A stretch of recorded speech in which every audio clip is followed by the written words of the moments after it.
그러면 윤석열이 이야기로 시작을 해볼까 하는데요.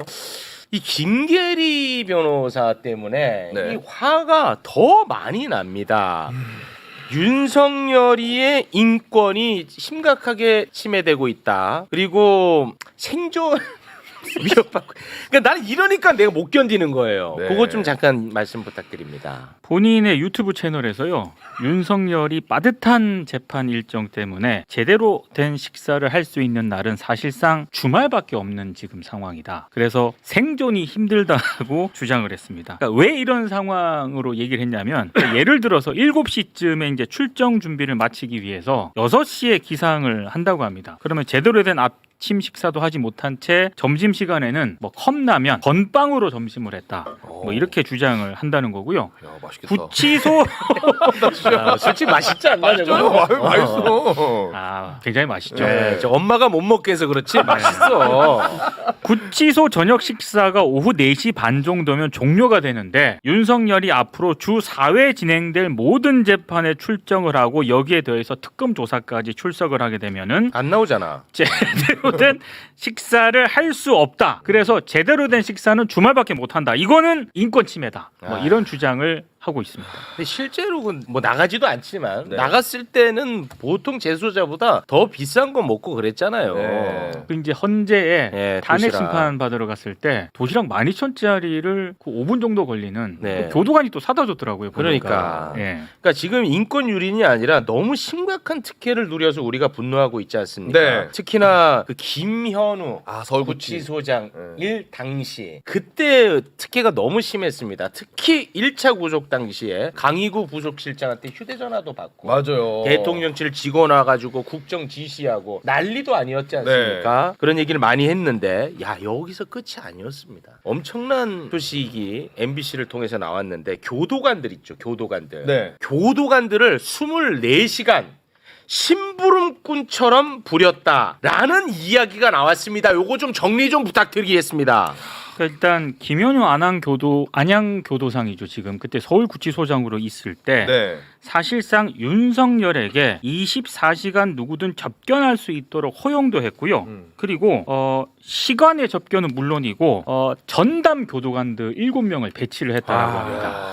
그래서 24시간 거의 뭐 수발을 든 게 아니냐라는 의혹까지 제기가 됐는데 이 내용은 어떻게 알려졌냐면 윤석열이 수감 기간 동안 구치소 측에서 교정 보안 직원 7명을 전달해서 심부름꾼과 사동 도우미로 부렸다라는 그런 글을 현직 교도관이 지난 4월에 올립니다. 여기에는 글을 올릴 수 있는 사람이 현직 교도관밖에 없어요. 그러니까 현직 교도관이 올린 글입니다. 그렇습니다. 네, 근데 4월 4일에. 근데 여기 내용을 보면은 좀 충격적인 게 직원들을 3부제로 24시간 동안 윤석열 수발을 들도록 지시한 근거가 무엇이냐. 책임자는 누구인지 조사해서 처벌을 해야 된다. 이렇게 주장을 했고요. 그리고 헌재 윤석열이 출석을 할 때마다 굉장히 말끔했잖아요. 머리도 하고. 예, 그 현직 교도관이 외부 미용사 손질 의혹, 그리고 CCTV 없이 4개의 혼거실 여러 명이 쓰는 방을 혼자 사용했다는 의혹, 허가받지 않은 차량의 구치소 진입 여부와 같은 이런 윤석열 수감 생활 동안 벌어진 비비 의혹들을 조목조목 지적을 하면서 자체 조사와 책임자 처벌이 이루어지지 않으면 교정 당국이 국회 감사에서 온갖 수모를 당하고 예산도 받지 못할 것이다. 이렇게 주장을 했습니다. 그러니까 이 글 보면은 7가지를 썼는데 7가지 다 심각한 문제거든요. 매우 심각합니다. 뭐 상상할 수 없을 정도로 네. 내가 볼 때는 집보다 더 편했던 것 같아. 맞습니다. 잔소리하는 사람도 없을 테고. 네. 너무 편하게 저렇게 생활을 했던 거예요. 그러면 이제 어찌됐든 세상이 바뀌었으니까 이거 제대로 한번 캐야 될 거 아니야. 그렇죠. 제대로 캐려면은 당시에 수용 일지가 있어야 됩니다. 그렇죠. 그런데 52일 동안 거기서 생활했는데 1차 때 그 수용 일지를 작성하지 않았어. 작성을 해야 돼. 반드시 작성을 해야 돼요. 수용 관리 및 개호 업무 등에 관한 지침 잠깐 올려주시겠습니까? 네. 교도관은 주요 업무 처리 내용 및 인계 사항 등을 교정 정보 시스템에 입력해야 한다. 반드시 해야 되거든. 네. 그런데 작성하지 않았어. 왜 작성하지 않았나 봤더니 당시에 경호처에서 엄청나게 압박을 가했다는 거예요. 김성훈이가 대장으로 있을 때. 이거 심각한 게 한두 가지가 아닙니다. 자, 이 이야기는 우리 박은정 의원님이 예전부터 계속 지적했던 문제인데 조금 더 구체화된 겁니다. 이거 어떻게 하실 겁니까? 네, 그래서 이번에 그 제가 윤석열 탄핵 법정 나올 때 머리 깔끔하게 손질된 맞아요. 부분부터 시작해서 예. 그 혼거실을 저희는 3개를 차지하고 있다고 파악했었는데 네. 4개라는 게 지금 네, 또 4개로 드러났어요. 네. 그래서 이게 윤석열 몸종도 아닌데 7명이나 교도관이 예. 그 팀을 이뤄가지고 수발을 들었다는 건 충격적이고 네. 이거는 전무후무한 일이거든요. 그래서 김현우 구치소장에 대해서는 국감이 지금 증인으로 저희가 채택을 해놓은 상태이고요. 그리고 김현우에 대해서는 내부 감찰뿐만이 아니라 이것은 직권남용이라든가 아니면은 직무유기라든가 이런 죄를 물을 수 있을 것 같습니다. 그래서 수사까지 진행이 돼야 되는 중대한 사안이다. 그렇게 볼 수 있습니다. 그러니까 이 윤석열이가 그 당시에 53일간 있으면서 140회 변호인 접견했잖아요. 네. 근데 휴일에만 52회. 그리고 원래 저녁 6시까지인데 그 시간 외로 만난 게 42회. 심지어 밤 9시부터 새벽 5시까지 접견. 내가 볼 때 그때 술 먹은 것 같아요. 그때 밤 9시부터 시작이 밤 9시. 그래서요 우리가 최근에 윤석열 보면 살이 쏙 빠졌잖아요. 쏙 빠졌잖아. 네. 근데 교도관 이게 바뀐 다음에. 구치소장 바뀐 다음에 살 빠졌다라는 예. 의심을 할 수밖에 그렇습니다. 없다. 이런 생각이 들고요. 먹는 거 문제에도 엄청난 특권을 누렸습니다만은 저는 사실 제일 의심하는 부분이 이 부분이에요. 강의구 부속실장이 왔을 때 그 사람 핸드폰을 가지고 전화를 했다고 하잖아요. 네. 누구한테 통화했을까? 뭐 조이대한테 전화 한 통 해볼까? 직위원한테 전화 한 통 해볼까? 이러지 않았을까라는 의심이 드는 거고요. 네. 변호인 접견할 때도 혹시나 특혜로 변호인들이 핸드폰을 들고 들어가지 않았을까? 이런 부분들도 저는 의심해 봐야 된다고 생각합니다.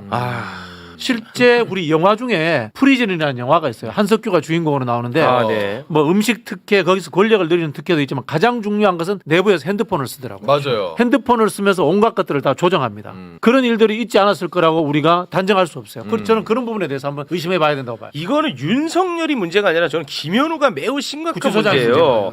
아까 막 그 자유롭게 막 변호사 만나고 밤새 변호사 만나고 한 게 김현우가 만든 지침 덕분이었습니다. 지침을 또 만들었어요. 지침을 또 만들었던 거야. 지침 잠깐 좀 올려주시겠습니까? 있나요 저기 지침? 수용관리계획서. 수용관리계획서. 예. 네. 저 지침을 보면은요. 예, 보면 여기 접견 시간대 외에 접견 실시 등을 허가한다. 이렇게 되어 만들어 놓은 거야. 윤석열 수용관리 계획서 해가지고. 그렇습니다. 김현우 서울구치소장 때 만든 겁니다. 그렇습니다.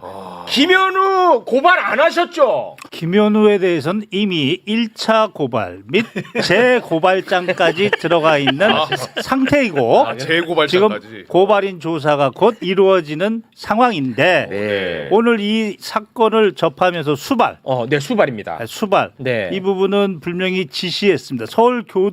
서울구치소 내에서 일어난 일에 대해서는 서울구치소장이 책임이 있습니다. 궁극적인 책임입니다. 김현우. 그 교도관들에게 지시를 했다. 그리고 52일간의 근무 일지를 은폐시켰다. 실은 이거는 직무 집행관의 공무원이라면 교정 공무원이라면 반드시 그 직무 내용을 적게 되어 있습니다. 그렇습니다. 공공기록물 관리법에도 의무라고 되어 있습니다. 이것을 은폐했다면 직무유기, 또 다른 직무유기, 그리고 수발을 시켰기 때문에 그 모든 공무원의 직무 집행은 절차 규정이 있습니다. 그 절차 규정을 저렇게 윤석열에게만 헌법 11조 1항 법 앞에 평등을 위반해서 윤석열에게만 특혜를 줬다. 그러면 절차 규정을 위반한 겁니다. 그러면 직권남용입니다. 추가로 3차 고발 들어갑니다. 3차 고발까지. 감사합니다.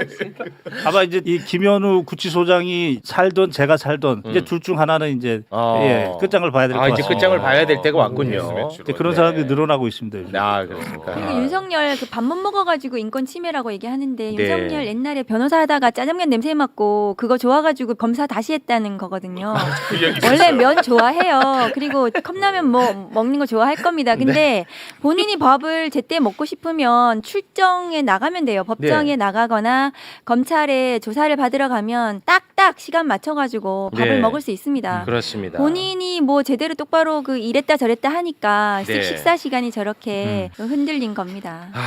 진짜 우리가 막 죽기 살기로 싸우는 동안에 구치소 안에서는 무법천지였던 거예요. 그때도 그쵸. 윤석열이는 왕이었고 얼마나 우스웠을까 우리가. 4개 홍거실을 혼자 쓰면서 마음대로 돌아다녔다는 거에 대한 거. CCTV도 없었고. 그러니까. 그러면 문을 열어놓고 그냥 뭐 자기 마음대로 했다는 것처럼 보여요. 그러니까요. 이 게시글이 사실이라면. 4개 하나는 횟집으로 만들고 하나는 뭐 이렇게 쓴 거 뭐야? 진짜 너무 고통. 그 출소할 때는 심지어 완전히 그 봉쇄 구간에 모 국회의원이 그냥 들어왔다는 거야. 그렇죠. 자기 집처럼. 출석 날에. 그게 너무 깜짝 놀랐다는 거야 본인이. 이게 진짜 무법천지. 그러니까요. 근데 저 수용관리 계획서가 법무부가 지난 8월에 서울구치소장 교체한 뒤에 삭제가 됐거든요. 네. 8월입니다.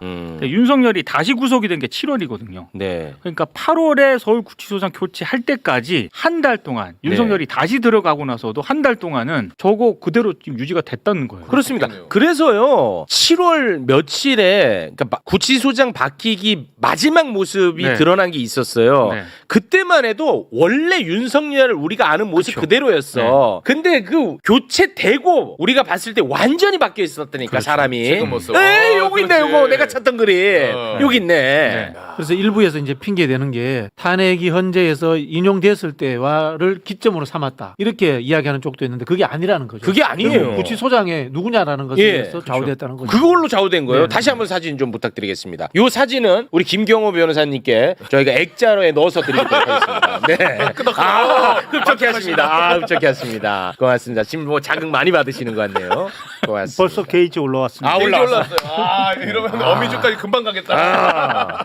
자, 김현우는 일단은 진짜 심각합니다. 이거는 그냥 하는 말이 아니고. 자, 그리고 아주 짧게 한덕수 다루도록 하겠습니다. 근데 한덕수가 사실 그 죄의 무게로 보면 굉장히 무겁거든. 그럼요. 근데 지금 흥행에서 많이 밀립니다. 그거 참 희한해. 이게 워낙 많으니까 약간 좀 소외받고 있는 것 같은데요. 그럴수록 주목해야 돼요. 주목해야 돼. 네. 한덕수는 어제 내란 방조 혐의로 첫 재판을 받았는데 이 혐의는 굉장히 무거워. 국무총리 가장 책임이 막중하거든. 국무총리로서 내란을 방조한 혐의인데 제가 볼 때는 적극적으로 도운 것 같아요. 주요 인물로. 예, 저는 그렇게 봅니다. 그리고 사후에 계엄 선포문 서명하고 삭제한 혐의, 그리고 헌재하고 국회에 나와서 거짓말, 위증한 혐의. 네. 이렇게 이제 크게 볼 수가 있는데 어제 재판에 나와서 위증에 대해서만 인정하고 나머지 혐의에 대해서는 전면 부인했습니다. 특히나 계엄이 위헌인지 아닌지에 대해서도 아직도 말도 제대로 못해. 아직도 그냥 그건 뭐 당연히 위헌이죠. 할 수 있잖아. 그렇죠. 그조차도 말하지 않습니다. 아직도 이 미꾸라지. 함께 보시죠. 직업이 어떻게 됩니까? 무직입니다. 피고인에게 여쭤보겠습니다. 피고인은 12.3 비상계엄과 관련해서 그 계엄 행위가 위헌이라고 생각하십니까? 아니면 합헌이라고 생각하십니까? 네, 곤란하시면 답변 안 하셔도 됩니다. 네, 그 부분에 대해서는 그 변호사님을 통해서 말씀을 드리도록 하겠습니다. 계엄이라는 것은 국가를 발전시키기 위한 그러한 차원에서 봤을 때에는 그렇게 받아들이기 어려운 그러한 그 상황이다. 그렇게 말씀드리겠습니다. 변호사님으로 하여금 모든 것을 하도록 하고 저는 뭐 특별한 의견 제시는 하지 않는 것으로 하겠습니다. 네, 알겠습니다. 속삭여. 진짜 너무 멋없다. 너무 그러니까요. 멋없어. 일생을 대한민국 관료로 산 사람의 민낯입니다. 어떻게 보셨습니까? 보통 이제 관료들이 이렇게 사는 사람들이 많은 것 같아요. 근데 그러면은 책임지는 자리까지 안 올라가야죠. 맞습니다. 자신이 없으면, 용기가 네. 없으면. 아까 구치소장 이야기도 마찬가지입니다. 경호처에서 압박이 와서 내가 그럴 수밖에 없었다. 그러면 구치소장이라는 본인이 외풍을 막아줄 수 있는, 바람막이가 할 수 있는 위치까지 안 올라가야 되는 거예요. 맞습니다. 이 사람도 마찬가지인 게요. 네. 우리 쉽게 예를 들어 볼게요. 건물에 방화 책임자가 있습니다. 보통 방화 책임자 정부 이렇게 붙어 있습니다. 불났을 때 누가 대비하느냐 하는 부분인데요. 그러면 실제로 이 국무회의의 정은 누구냐? 대통령이고 부는 국무총리예요. 맞습니다. 부서권도 갖고 있고요. 네. 당연히 공동으로 결정권을 갖고 있는 겁니다. 그렇습니다. 그럼 본인이 책임을 져야 되는 거예요. 네. 근데 책임지겠다는 태도도 없는 거고. 없어요. 사실은 이렇게 이야기하지. 윤석열이 잘못했고 내가 그 못 막아서 죄송하다. 그러기 때문에 나는 이 국무총리로서 법적인 책임을 져야 된다. 네. 이게 국민들에게 따뜻하게 먼저 사과하고 들어가는 방식이잖아요. 그렇습니다. 근데 지금 앞뒤가 안 맞게 계속 요리조리 이제 빠져나가려고 하는 것 네. 아닙니까? 근데 못 막아서 미안하다는 저는 아니라고 봅니다. 매우 열심히 도왔던 걸로 보입니다. 열심히 도왔죠. 예. 저렇게 대놓고 내란 그 진상조사 과정에서도 거짓말을 밥 먹듯이 위증을 했는데도 구속이 안 돼 있다는 구속이 것도 안 놀라워요. 됐다는 게 핵심이야. 네. 구속 안 된 거. 본인도 인정을 한 거고 아. 위증에 대해서는. 이거 저자가 구속이 안 된 것도 사법 개혁의 근거가 되는 거예요. 예. 좀 올라옵니까? 제가 이 한독수에 대해서는 이미 고발을 한 사람이기 때문에 아. 그때는 증거가 지금처럼 CCTV가 나오기 전 단계에서는 방조로 일단은 고발을 했는데 그때는 방조. 지금은 명백하게 증거가 나왔고 그렇습니다. 적어도 주요 임무 종사자에 해당한다. 왜 그러냐면 이 사람은 헌법 86조와 89조에 따라 대통령을 보좌하는 사람입니다. 네. 그리고 국정에서 그 대통령 다음에 2인자입니다. 계엄이라는 것은 이 사람의 경험상 그리고 당시에 대한민국의 정보를 수집해 보면 전시도 아니고 사변도 아니고 기타 국가 비상사태가 아니라는 것은 너무나 자명하게 잘 알고 있습니다. 네. 그리고 계엄을 선포하기 위해서는 이런 요건이 필요하다는 것은 너무나 잘 알고 있는 사람입니다. 이런 사람이 지금 국무회의를 소집해서 절차적으로 이 위헌 위법을 뒷받침하려고 했고 사후적으로 서명의 해프닝을 이렇게 일으켰으면서 네. 더 중요한 건 자기는 내란 방조는 인정하지 않지만 위증을 인정한다. 그렇습니다. 위증. 근데 이 위증의 인정, 즉 계엄 문건을 보지 못했다. 라는 위증. 근데 그 계엄 문건을 같이 이상민하고 논의한 CCTV가 나왔기 때문에 그렇습니다. 오히려 여기서는 고의성을 인정할 때에 위증을 인정한다. 이 부분이 충분히 당시에 내란 관련된 위법성과 심각성을 인지했을 가능성 오히려 그게 정황 증거가 될 수 있겠다. 그래서 저도 우리 체육 앵커님과 네. 같이 네. 주요 임무 종사자의 공동 정보입니다. 단순히 방조범으로 처리해서는 안 된다. 그런 입장입니다. 정말 그 입장 아름답습니다.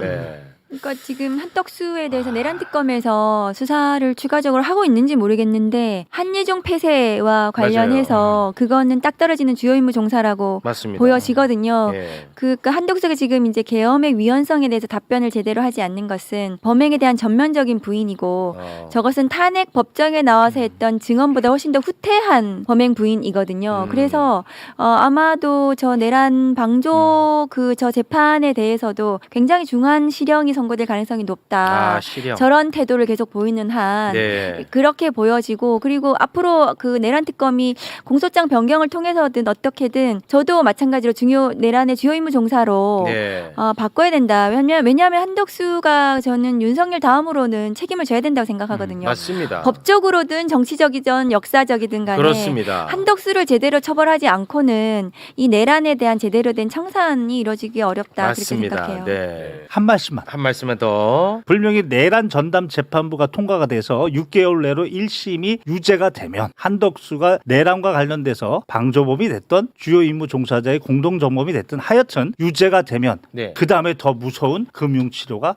기다리고 있다. 금융치료? 지금 한덕수 그리고 김용현 네. 이상민에 대한 1차 740명 지금 위자료 청구가 들어갔습니다. 진행 중입니다. 그래요? 그런데 유죄가 나오면 와. 전 국민이 다 피해자이기 때문에 와. 그 다음부터는 모이는 숫자에 따라서 금융치료를 받아야 됩니다. 와. 그게 더 무서울 겁니다. 야, 한덕수가 대단하십니다. 돈을 워낙 좋아하시니까 한덕수의 핵심을 질렀네. 힘실러요 이분은. 10만이 모이면 100억입니다. 와. 대단하십니다. 진짜 언제 주무시는가 싶어요. 미리 씨앗을 뿌려놨습니다. 대단하십니다. 가을에 추수하기 위해서. 추수합니다. 네. 네. 저도 하고 싶다고 말씀드렸더니 3만 원 내라고 하시더라고요. 네. 그 법 앞에 평등입니다. 법 앞에 평등입니다. 그 개인적 친소로 그건 어떻게 친소 관계 중요하지 않습니다. 고맙습니다.